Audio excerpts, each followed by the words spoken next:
오늘은 약대 얘기를 해볼까 합니다. 서울 수도권 지역을 비롯해서 전국에 굉장히 많은 약대들이 있는데 우리가 좀 주요하게 관심을 가질 만한 약대들 중심으로 해서 서울하고 수도권 이 지역 약대들의 특징들을 오늘 좀 1차적으로 살펴볼까 합니다. 약대는 작년에 이제 첫 해 신입생을 선발을 했는데 대학마다 굉장히 큰 특징들이 나타나서 좀 살펴보고 지원을 올해는 해야 될 것 같아요. 그 대학들 특징이 어떠한지 이제 그거 중심으로 이제 하나하나 짤막짤막하게 이제 포인트를 짚어보도록 할게요. 일단은 이제 서울 수도권 지역에 있는 약대들이 어떤 것들이 있는지를 한번 살펴봐야 될 것 같아요. 그죠? 일단 서울대가 있죠. 약대에서 두 번째로 꼽히는 대학이라고 하면 이제 중앙대, 이대. 그 밑으로 이제 경희대학교가 약대가 또 있습니다. 그죠? 성균관대가 있고, 그 다음에 이제 카톨릭대가 있네요. 그죠? 서울에는. 그 다음에 이제 3여대가 있어요. 그죠? 숙명여대, 덕성여대, 동덕여대. 그 밑으로는 이제 경기권의 약대들을 꼽아야 될 것 같은데, 경기권 약대라고 하면 이제 일단은 동국대, 그 다음에 가천대. 동국대는 이제 파주에 있어요. 그래서 이제 그 경기권으로 분류가 됩니다. 네, 가천대는 성남에 있죠. 그 다음에 이제 아주대학교가 있어요. 그죠? 아주대학교 약대가 있고, 한양대가 이제 안산의 에리카 캠퍼스에 또 약대를 설치를 하고 있습니다. 그 다음에 이제 포천 차의과대학이 약대를 선발을 합니다. 보통 이제 생각을 잘 못하는 삼육대학교 약대가 있어요. 여러 약대들이 가지고 있는 기본적인 특징이 뭐냐면 이 약대들은 아무래도 이제 수능 최저학력 기준을 지나치게 수시에서 높게 설정을 하게 되면은 그 수능 최저를 맞추고 약대를 온다라고 하면 기본적으로 이제 교과 성적이 굉장히 이제 높은 학생들이 이제 지원을 할 거예요. 그죠? 그렇기 때문에 수능 최저를 의대 수준으로 이제 맞추게 되면은 이제 그 높은 교과 성적으로 의대로 대부분 교과 전형으로 빠져버리기 때문에 이제 그렇게 교과 전형 혹은 또 뭐 종합 전형에서도 높은 최저학력 기준을 설정을 할 수가 없어요. 약대 같은 경우는 대체로 이제 약대들이 이제 설정하고 있는 이제 합리적인 수준이 이제 3화보다라고 하는 것들에 대한 합의는 전체적으로 이루어진 것 같아요. 특별한 이제 몇몇 대학을 빼고는 대체로 약대들은 이제 수능 최저를 좀 높게 설정하는 자신 있는 대학이다라고 하면은 3학 5 정도를 설정을 하고 있습니다. 아마 이 정도가 이제 시뮬레이션을 해보면 의대로 빠지지 않을 우수한 학생들이 이제 약대를 찾는다 이렇게 이제 생각을 할 수가 있는 이제 그런 수준이라고 보이는 것 같아요. 그럼 이 약대와 관련해서 이제 우리가 가장 먼저 이제 짚어봐야 될 대학은 어디냐면은 중앙대하고 이대예요. 왜 여기를 이제 가장 먼저 우리가 살펴봐야 되냐면은 방금 얘기했듯이 수능 최저학력 기준이 합리적인 선이 아무리 자신이 있어도 3화보고 정도다 라고 이제 대체로 판단을 했는데 이 두 대학은 그렇게 설정을 안 했죠. 굉장히 높게 설정을 했습니다. 그죠? 4화보로 그 수능 최저학력 기준을 설정을 했는데 이러다 보니까 컨설팅을 할 때 저도 이제 많이 이제 주변에 들린 얘기들이 있었는데 이게 뭐였냐면은 중대 교과 전형이랑 이화여대 미래인재 전형, 학생부 종합 전형이죠. 이 두 전형은 이제 그냥 4화보 수능 최저학력 기준만 맞추면 웬만하면은 그냥 합격한다 라는 이제 소문들이 많이 돌았어요. 4화보 정도 맞추면은 대체로 그 수능 최저 맞춘 학생들은 의대로 가겠죠. 그죠? 의대로 빠져버리는 경우들이 대단히 많아질 거기 때문에 이 정도는 충분히 이제 수능으로 결판이 낼 수가 있다라고 해서 내신 성적이 낮은 학생들이 상당히 많이 지원을 했었어요. 그랬는데 결과를 이제 열어보고 나니까 이대는 예상대로 됐습니다. 이대는 이제 약대를 두 모집 단위에서 선발합니다. 그죠? 이대 학생부 종합 미래인재 전형에서 약학과랑 미래산업약학과 이렇게 이제 두 학과를 선발을 하는데 차이는 뭐냐면은 미래산업약학 같은 경우는 이제 인문계열 학생들에 대해서 이제 개방을 한 학과예요. 그러니까 확통을 선택하고 지원할 수 있다는 뜻입니다. 수능에서. 근데 이제 요 학과에 이제 뚜껑을 열어보게 되니까 이대 같은 경우는 예상대로 이제 70% 컷이 약학은 1.9, 미래산업 약학은 2.2까지 내려갔어요. 요 방금 얘기했던 요 컷은 이제 70% 컷이에요. 대학에서 공식 발표를 한 거고, 제가 이제 개인적으로 수집한 바에 의하면은 요 내신보다 상당히 더 내려간 학생들도 합격을 했습니다. 어찌 보면은 이 정도 내신을 가지고 있는 학생이라면은 이제 자사고 학생이나 이제 특목고 학생이 아니냐, 이렇게 이제 예상을 해볼 수도 있는 건데, 인문계열 같은 경우는 그렇지도 않아요. 자연계열도 마찬가지죠. 특목고에서 1.9 정도, 자사고에서 전국 단위 자사고에서 그 정도를 받았다라고 하면은 이대 약대를 가지는 않겠죠. 그 정도 성적이라면 서울대 의대를 갈 수 있는 성적이기 때문에 광약 자사고 아니냐 이렇게 얘기를 할 수가 있겠는데 그럴 수도 있죠. 어쨌든 이제 그 정도의 내신 성적을 갖고도 이제 수능을 4화보를 받을 수 있는 그 파워가 있는 학생들이 들어갔다는 뜻입니다. 내신이 생각보다는 상당히 이제 낮은 수준까지 떨어졌습니다. 제가 판단하기로도 여기는 수능 최저를 맞추면 거의 다 이제 합격을 했다. 이렇게 이제 판단이 되는 학과라고 볼 수가 있고, 아마 이게 수능이 작년처럼 좀 까다롭게 이제 유지가 된다면 올해도 똑같이 유지가 되지 않을까 생각을 합니다.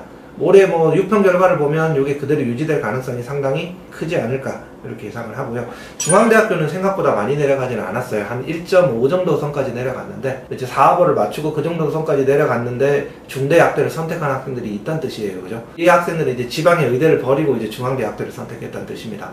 뭐 요런 학생이라면 상당히 이제 소신 있게 들어갔다라고 볼 수가 있고요. 어쨌든 요런 학생이 5명 정도는 나오겠죠. 중대는 이제 인원을 교과 전형에서 5명밖에 안 뽑기 때문에 이제 요런 좀 고득점자 현황이 나온 것 같습니다. 뭐 중대는 그래서 생각보다 많이 내려가지 않으니까 그런 예상들이 들린다 하더라도 뭐 그런 얘기들을 이제 좀 신중하게 이제 들어야 되지 않을까 이런 생각은 듭니다. 그 다음에 이제 두 번째로 살펴봐야 될 대학이 이제 아주대학교예요. 아주대학교는 학생부 종합전형 에이스 전형이죠. 이 전형으로만 약학과를 선발을 하는데 여기도 이제 7등급이긴 하지만 4개 합이 7이에요. 그래서 4개 영역이 반영되기 때문에 수능 최저를 못 맞춘 학생들이 많아서 컷이 많이 떨어질 거다 이렇게 예상을 했었거든요. 학생부 내신 성적 수준은 많이 내려갔어요. 평균이 2.26선이고 그리고 이제 70% 컷이 2.11 정도인데 잘 모르겠어요. 근데 이거는 왜냐면은 아주대는 원래 이제 의대를 뽑던 시절부터 전국 단위 자사고 특목고 이런 학생들을 이제 좀 선호해서 선발을 해왔던 그런 대학이었기 때문에 그래서 뭐 4합 7 정도 수준이라면은 자사고 수준에서 이제 뭐 맞춘 학생들이 많을 거다 뭐 이렇게 얘기를 하거든요. 근데 뭐 한번 생각을 해보면 전국 단위 자사고에서 2.11을 맞추고 아주대 약대는 가지는 않겠죠. 아주대 의대를 지원하겠죠. 이런 학생들은. 그죠? 아주대 의대나 아니면 경희대 의대도 지원을 할 수 있는 성적이기 때문에 이렇게 본다면은 여기도 이제 좀 명문 강남권이나 이제 뭐 전국 단위 교육 특구에 있는 명문고 일반고 학생들 중심으로 해서 내신이 좀 낮은 학생들도 많이 선발이 됐다 이렇게 이제 판단할 수 있는 약대였다 이렇게 생각을 할 수가 있습니다. 그 다음에 살펴봐야 될 약대는 이제 삼여대 약대예요. 숙명여대는 학생부 교과 전형보다는 숙명인재 2라고 하는 이제 학생부 종합 전형 인원을 많이 뽑았거든요. 여기에 수능 최저학력 기준이 없어요. 그러다 보니까 여기에 이제 자사 특목고 학생들이 이제 지원을 할 것이고 소위 말해서 학력 수준이 높은 명문 일반고 학생들도 내신 성적이 의대 가기가 어중간한 학생들이 많이 지원할 거다 이렇게 예상을 했거든요. 이런 학생들을 얼마만큼 뽑아줄 거냐 이게 이제 굉장히 초미의 관심사였습니다. 그랬는데 예상대로 숙명여대는 좀 많이 뽑아준 것 같아요. 제가 이제 컨설팅한 결과로 보면은 이 강남 지역에 한 8위권 정도 5위권에서 8위권 정도 되는 학생들이 선발이 꽤 됐습니다. 그래서 내신 성적은 한 1.78 정도 수준에서 이제 좀 선발이 된 학생들이 꽤 있어요. 광역자사고 중심으로 보면은 2점대가 넘어가는 학생들도 꽤 학생들이 선발이 많이 됐습니다. 숙명인재는 그래서 난 내신이 굉장히 좋은데 수능이 잘 안 나온다 라고 했을 때 부담 없다라고 해서 쓰는 거는 제가 봐서는 좀 경계해야 되는 그런 대학이지 않을까라는 생각이 들고요. 숙명여대 다음으로 이제 덕성여대가 있는데 이 덕성여대는 여기도 마찬가지로 숙명여대처럼 이원화시켜서 이제 학생부 종합전형하고 교과전형을 선발을 했습니다. 이 둘 다 주목을 받았어요. 덕성여대는 이 교과전형 같은 경우에는 왜 주목을 받았냐면은 교과 반영 방식이 특이해요. 이제 수능 최저학력 기준도 낮아요. 여기는 3.6이고 3.5보다 좀 낮으니까요. 부담이 없는 건 아니겠지만 어쨌든 이제 수능 최저가 낮은 편이었고 교과 성적 반영 방법이 덕성여대 같은 경우는 상위 3개 교과에서 각각 4개 과목만 반영을 합니다. 그러니까 12과목만 반영을 하는 거예요.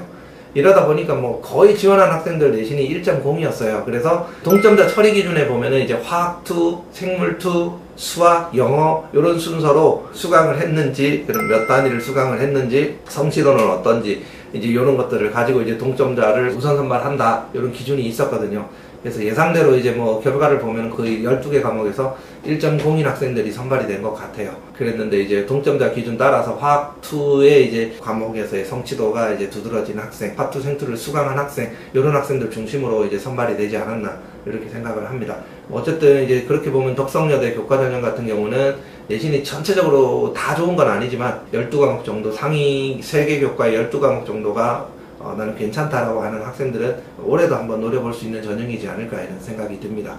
덕성여대 이제 학생부 종합전형 같은 경우도 이제 숙명여대처럼 교과로 다 안 뽑고 이제 학생부 종합전형이 있다라고 하는 것은 이건 필시 이제 좀 명문 일반고 학생들을 선발하기 위한 포석이다 이렇게 이제 예상이 됐었거든요. 덕성의 학생부 종합전형은 생각했던 거하고는 달리 이제 명문 일반고 학생들이 들어갔다기보다는 그냥 의대나 치대나 의학계열 쪽에 이제 수능 체제를 못 맞춘 평범한 평균 수준의 일반고 학생들로 채워졌다 이렇게 생각이 됩니다. 그다음에 동덕여대가 이제 또 학생부 교과 전형을 선발하죠. 여기는 이제 주목받았던 이유는 서울에 있는 이제 약대인데 수능 체제가 2학사로 되게 낮아요. 내신 성적이 꽤 많이 올라갈 거다 막 이렇게 예상을 했는데 생각보다 많이 올라가지는 않았어요.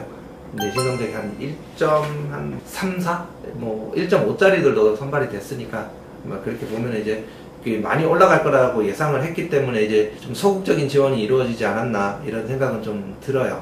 왜냐면 수능이 좀 자신이 있는 학생들 같은 경우는 그냥 수능 체제가 높게 설정되어 있는 의대를 빠졌겠죠. 그죠? 여기 지원할 이유가 없죠. 그리고 또 수능 체제가 좀 3합 5 정도는 되는데 좀 2합 4는 너무 이제 많은 학생들이 지원할 것 같으니까 내신이 조금 낮아서 어중간했던 학생들은 3합 5인 학교들을 찾아갔겠죠. 대학들을.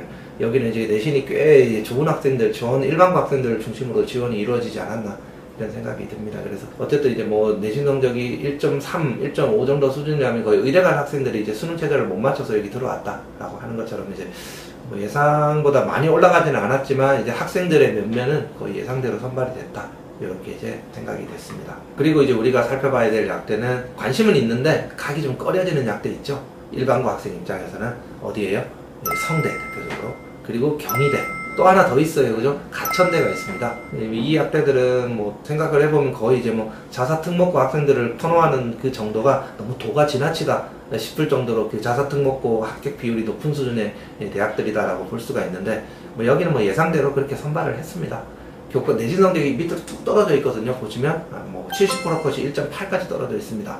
그 성균관대 같은 경우는 이걸 그냥 있는 그대로 믿으면 안 되겠죠. 여기는 난 내신 성적 괜찮은데 라고 생각을 해서 지원했다가는 큰 코 다칩니다. 여기는 뭐 심지어 제가 뭐 지원시킨 바로는 이제 1.0에 육박하는 학생들도 수두룩하게 떨어졌습니다. 뭐 학생부 그 내용이 이제 아주 이제 풍부하다라고 할 수 없는 학생들은 많이 떨어졌으니까 이걸 뭐 깊이 감안을 해서 지원을 해야 되겠죠. 그리고 이제 가천대 같은 경우도 마찬가지입니다. 가천대도 뭐 교과전형하고 종합전형 이원화가 돼 있는데 뭐 교과전형은 예상대로 수능 체제 못 맞춘 이제 그냥 평범한 일반고 학생들이 주로 이제 진학을 했다라고 이제 보이고요. 한 1.5 정도? 그 정도 수준으로 들어갔습니다. 이 정도면 이제 지방대 의대도 이제 수능 체제를 맞추면 갈만한 성적이죠. 못 가고 이제 약대로 왔다라고 볼 수가 있는 거죠. 종합전형 같은 경우는 상당히 이제 내신이 아래로 쳐져 있습니다. 2.5 이하로 이제 2.8 이런 학생들까지 선발이 됐으니까 이쪽은 그냥 일반고 학생들 입장에서는 이제 조금 언감생심이다. 제가 봤을 때는 이제 강남권 일반고 학생들이나 광역자사고 학생 중심으로 선발이 이루어지고 있다라고 보는 게 이제 맞는 것 같아요. 경희대학교는 올해 주의해야 될 게 뭐가 있냐면은 경희대는 이제 학생부 교과 전형, 지역균형 전형으로 이제 선발을 해요. 그죠? 근데 그 지역균형 전형이 이제 지지난번이죠. 제가 얘기를 했듯이 경희대학교 교과 전형은 작년에는 교과 100으로 선발했는데 그때는 약대를 안 뽑았죠. 올해 약대가 이제 선발이 되는데 그래도 올해는 이제 교과 100으로 뽑는 게 아니라 이제 서류평가 30이 반영이 되고 교과 성적은 그 격차가 굉장히 적어요. 미미한 수준으로 격차가 벌어지기 때문에 그래서 경희대 같은 경우는 내신 성적만 마냥 좋다고 지원하는 건 조금 조심해야 된다. 이런 생각은 좀 들어요. 그렇긴 해도 경희대 약대가 이제 차지하고 있는 위치가 너무 애매해요. 뭐 생각을 해보면 이제 명문 일반고 학생들이 이제 약대를 지원한다 그러면 경희대 같은 경우는 내신 성적이 한 5위에서 한 8위권 정도 되는 학생일 텐데 뭐 10위권 안에 드는 학생이겠죠. 그 학생들은 대체로 네오르네상스를 지원하는 게 맞죠. 뭐 내신 성적으로 봤을 때 경희대 직윤 교과 전형을 지원하는 거는 조금 이제 부담스럽지 않을까 싶기는 한데 뭐 올해 뭐 그 학생들은 이 직윤 교과 전형을 선택해도 나쁘지는 않을 것 같아요. 그렇기는 해도 인원수가 적기 때문에 그냥 네오르네상스를 가는 게 맞는 것 같고요. 그렇게 보면은 뭐 여기도 일반고 학생들끼리 경합을 한다라고 하면은 광역자사고나 명문 일반고 학생들이 이제 지역균형, 그 교과 전형으로 들어오는 것 자체를 경계할 필요는 없는데 만약 내신만 좋다고 합격할 수 있는 것은 아니다라고 하는 것. 교과 스펙이 꽤 괜찮아야 되고 세부능력 특기사항이나 이런 부분에 대한 내용 자체가 좀 괜찮은 학생들. 또 하나는 뭐 생각을 해보면 이제 그 진로 선택 과목이나 이런 부분들을 어떻게 이제 선택해서 수강을 했는지 이런 부분들도 교과에서는 영향을 미치니까 이제 그런 부분들 중심으로 괜찮은 학생들만 지원을 해야 되지 않을까 싶어요. 그리고 마지막으로 살펴봐야 될 학교가 두 학교가 있어요. 하나가 이제 카톨릭대학교인데 카톨릭대학교 같은 경우는 작년에 교과 전형이 신설이 됐죠. 그죠? 교과 전형이 만들어지고 기존에 있던 학교장 추천 전형이 이제 종합 전형인데 뭐 추천이라고 하더라도 교과 전형하고 학종 이 두 가지가 이제 이원화가 되면서 아마도 학종은 교과 중심이 아니라 학생부 이제 종합처럼 이제 서류가 괜찮은 학생들 중심으로 선발이 이루어질 거다라고 이제 예상을 했었어요. 약대는 역시나 이제 그렇게 이제 선발이 됐으니까 학교장 추천 전형이 수능 최저 학력 기준이 낮기 때문에, 그래서 나는 이제 학교장 추천 전형을 그냥 내신 성적만 좋은 경우에 교과 전형을 선택 안 하고 가톨릭대 학추를 선택해야 되겠다라고 생각하는 학생들은 조금 이제 재고를 해야 될 겁니다. 그리고 이제 서울대 같은 경우는 작년에 이슈는 이제 약대가 높냐 치대가 높냐 관심사가 있었어요. 그랬는데 다들 예상하기를 약대가 좀 높을 거다 이렇게 예상을 했는데 그 예상대로 됐어요. 근데 이것도 이제 한번 우리가 따져봐야 될 게, 서울대 약대는 실질적으로는 이제 명문 일반고에서 서울대 약대를 갈 만큼의 성적이 되는 학생들이 지원하는 그 비중은 되게 이제 적었어요. 약대를 대체로는 가기 힘든 내신대에 있는 학생들이 많이 지원을 했거든요. 그리고 또 이제 약대를 갈 만한 내신대 학생이 지원했다 하더라도 결국에는 이제 의대로 빠지고, 그리고 이제 뭐 지원율이 그렇게 이제 높지는 않았습니다. 근데 이제 지방 학생 중심으로 해서 약대를 굉장히 많이 지원을 했었어요. 제가 작년에 컨설팅 하기로는. 그래서 약대가 이제 내신이 좀 높아지기는 했지만 그 높아진 수준 자체가 대단히 높지는 않았다 이렇게 이제 판단이 되기는 하죠. 왜냐하면 뭐 의대로 빠진 학생들이 많았기 때문에. 그래서 뭐 약대 자체가 주는 이제 어떤 의미 자체가 서울대 약대는 훨씬 높았다라고 하더라도 뭐 그게 그렇게 크게 주목할 만한 이제 그런 상황은 아니었다라고 볼 수가 있어요. 치대는 그 반면에 이제 의대 가는 학생들이 중복해서 굉장히 많이 지원을 했죠. 그래서 뭐 의대로 빠지는 바람에 치대 컷이 떨어진 거지, 뭐 달리 이제 약대에 비해서 뭐 많이 이제 뭐 밀렸다 이렇게 볼 수는 없는 거라고 생각할 수가 있습니다. 그래서 치과대학이 올해는 이제 또 이제 인원을 줄이고 했기 때문에 직윤을 없애버렸죠. 수시직윤을 정시직윤으로 돌려버렸죠. 그렇기 때문에 뭐 치대가 이제 경합이 좀 수시에서 치열해진 상황이기 때문에 올해는 뭐 그 양상을 다시 한번 지켜봐야 되지 않나 이렇게 판단이 됩니다. 그래서 치대가 약대보다 낫다고 해서 치대를 선택하는 그런 일을 올해는 뭐 해서는 안 된다 이렇게 볼 수가 있는 겁니다. 뭐 정리하자면 지방대 약대 같은 경우는 교과 전형 중심으로 선발되는 경향이 커요. 그렇기 때문에 내신 성적과 뭐 일정 수준 이상의 수능 최저 학력 기준이면 좀 어렵지 않게 이제 지원해서 합격할 수가 있는데, 뭐 서울 수도권에 있는 약대들은 이 중심 자체가 교과 전형보다는 종합 전형으로 쏠려 있기 때문에 이 종합 전형들이 전반적으로는 이제 내신만 가지고서는 합격할 수 없는 이제 그런 수준에 있었다라고 하는 것, 그거를 기억하고 서울 수도권에 있는 약대를 지원할 때는 각별히 이제 좀 유의해서 지원을 해야 될 겁니다. 뭐 좀 적게 인원을 뽑는다 하더라도 이제 내 내신만 괜찮다라고 하는 경우에는 종합 전형을 선택하는 경우는 없어야 될 겁니다. 교과 전형이 대단히 적게 뽑고 수능 최저가 높게 이제 설정이 되어 있기 때문에 서울 수도권 약대에서는 그게 부담스러워서 수능 최저가 없거나 낮은 종합 전형을 선택한다 이렇게 생각해서 이제 뭐 내신만 좋은 학생들이 지원하는 거는 굉장히 이제 경계해야 될 사항이다. 반드시 기억해야 될 겁니다.